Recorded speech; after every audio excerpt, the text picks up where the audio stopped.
ওদালগুৰিৰ খৈৰাবাৰীৰ গুৰিহাটীত ৬৫তম ৰাস মহোৎসৱৰ আৰম্ভ। কাইলৈৰ পৰা ১২দিনীয়া আধ্যাত্মিক কাৰ্যসূচীৰে উদযাপন শ্ৰীকৃষ্ণৰ ৰাস মহোৎসৱ।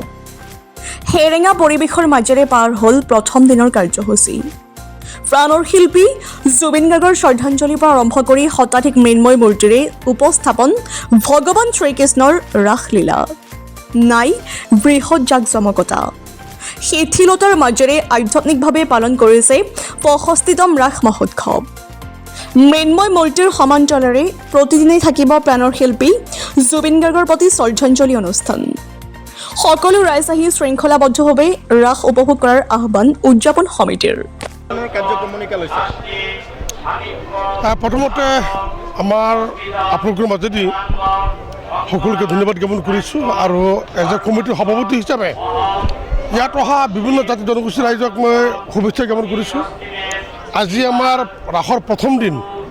ৰাতিপুৱা ভাগত পতাকা উত্তোলন হৈছে, শ্বহীদ মাল্যাৰ্পণ হৈছে, জুবিনদাৰ প্ৰতিমূৰ্তিত আমাৰ মাল্যাৰ্পণ হৈছে, আমাৰ প্ৰতিমাৰ যিটো দ্বাৰ উন্মোচন হৈছে, মেলা বজাৰ হৈছে, মীনা বজাৰ হৈছে, এই ধৰণৰ গোটেইখিনি শুভাৰম্ভ আজি হৈছে। আৰু আজি প্ৰথম দিনতেই আমি কিন্তু আশা কৰা নাছিলোঁ যে যি হাৰে মানুহ আহিছে তেনেধৰণৰ মানুহ হ'ব। বিশেষকৈ জুবিনদাবিহীন আমাৰ এইবাৰ ৰাস।